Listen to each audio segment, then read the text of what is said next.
Hey class, today we're going to be talking about social controls. And social controls are something we've talked about a little bit in the anthropology segment of this class, and we've talked about it in intervals in this sociology semester as well. But we're going to land here a little more as far as internal and external influences of social controls.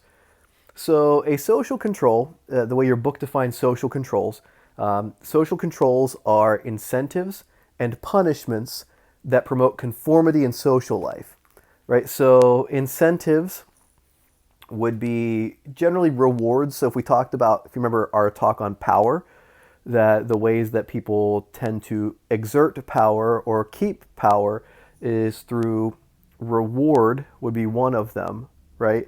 Coercion would be another, and persuasion would be the third. Those are the three main ways that people keep power or maintain or exercise power. Incentive would be reward. Now, it doesn't mean it's necessarily a tangible thing. It can be an ideological thing as well. It can be an emotional thing. It can be something like encouragement could be incentive. But punishment would generally be more on the coercive side of things. It might not be necessarily physical force, but it can be through rebuke or through shaming as well. So social controls use either incentives, which would be rewards, or punishments, which would be coercion, to promote conformity. And we had talked about conformity in previous lessons, the benefits of conformity, but also the negatives of conformity. So now let's talk about some internal influences as far as social controls are concerned. So your book's going to point towards socialization as one of the main internal influences of social controls. And socialization, if you remember back to chapter 6, socialization, it's the way, or it can be plural, the ways in which a person learns social norms. So a person learns their culture and their social norms in their culture through socialization, which would be being taught culture.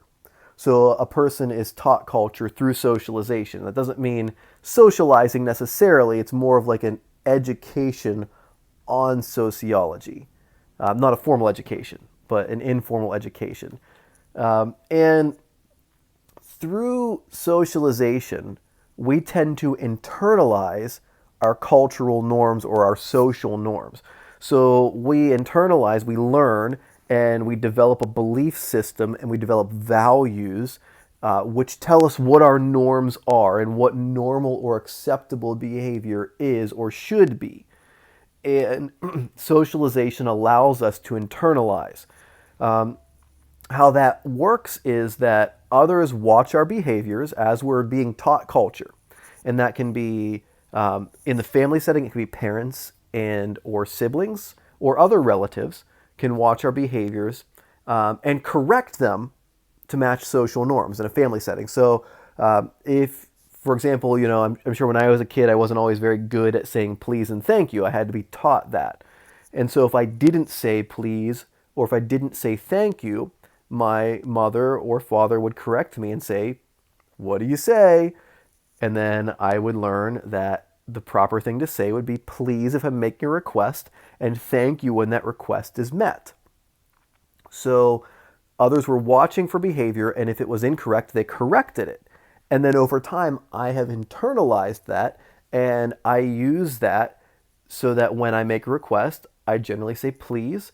And when I receive something or if my request is met, I say thank you.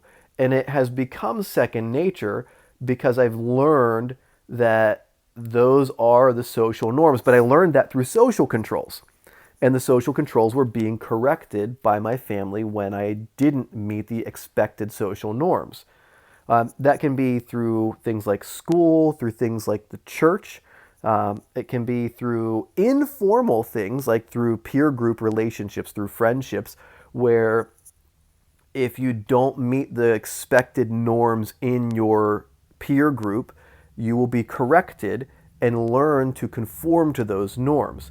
And eventually, with social controls, as far as internal influences are concerned, as far as internalization is concerned, eventually we learn to watch our own behaviors and to make sure they line up with norms. So when we talk about social cues, this would be social cues. You watch your own behaviors, and instead of someone correcting you, you watch how they respond to your behavior and you correct accordingly.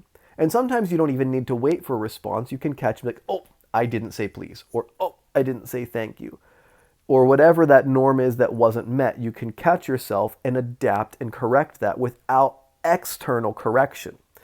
So internal influences, socialization helps us internalize our culture, and the social controls that have been exerted on us help us internalize social norms so that we then police ourselves a lot of times to make sure we're meeting expected norms and conforming to expectations.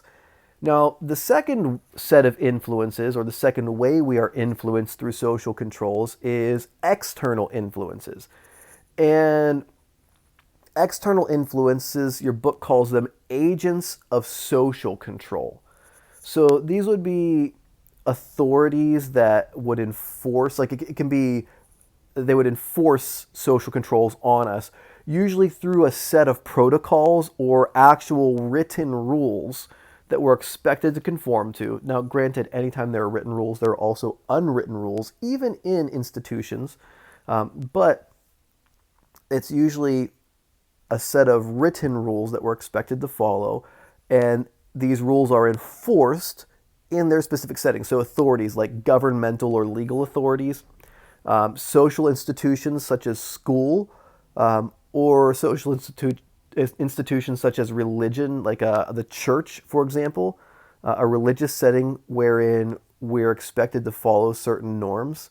Now, this has changed and can change over time, the expected norms we're supposed to meet in any given environment, but we're usually either explicitly or implicitly notified of those changes. Either through, like if there's a policy change in a workplace, the handbook is updated, so we're notified of that. Or we're implicitly notified through what is accepted by those who are in control. So generally, there's a saying, it's not what you preach, it's what you tolerate, right? And that would, what's tolerated, now I'm not saying this is what should be, but I'm saying generally socially, what's tolerated is what's seen as the social norm in a given setting, right? But then there are also the official norms in any institution that would be real written rules, kind of like when we talked about bureaucracy, one of the features of bureaucracy was written rules and regulations. These would be the written rules that are influenced, and they're usually enforced by some kind of hierarchical power structure. And one way your book points to this kind of being more ubiquitous in our culture today would be the surveillance state. Now, like it or not, mass surveillance is here to stay, and it's much more a part of our culture. Like there are cameras everywhere, and there are opportunities for most of our actions to be observed and recorded on a regular basis, or even a daily basis. Most of us are recorded at some point. Now, granted, right now, maybe not as much, but even then, as far as what Edward Snowden revealed our government is doing, there is a lot of surveillance, even of the average person. Not necessarily surveillance, I should correct that. I should say data collecting. That doesn't mean that data is necessarily actively being surveilled, but it is being collected. And your book is just pointing out how that's a form of social control, because it causes us to change the way we might normally act, and think about the fact that everything that we are doing, or a lot of what we are doing, is being surveilled. So these are the ways in which social controls are exerted. And social controls are incentives or punishments that are promoting conformity. The goal is conformity to the social norms. And the internal influences are socialization, however we're socialized, in all settings that we're socialized. And the goal is that we internalize what we've learned through socialization and enforce the social norms against ourselves. And then external influences would be the official channels, whether they're bureaucratic or whether they're legal, whatever they are, those official institutions, and they can be social institutions as well, but they can be legal, governmental, social institutions that punish or correct what they would view as deviant behavior, behavior that doesn't line up with the social norms. So, how we are taught to line up with social norms and how we are encouraged to line up with social norms either comes from internal or external influences. All right, so that's the main push and emphasis of the section that we're covering today. So I just want to make sure that you get that social controls are exerted to ensure conformity, and we have internal and external influences of social controls. All right, so keep up the good work that you're doing now that we're into week 3. Good job, everybody. You guys are doing a great job. If you have any questions, comments, reach out anytime. All right, thank you.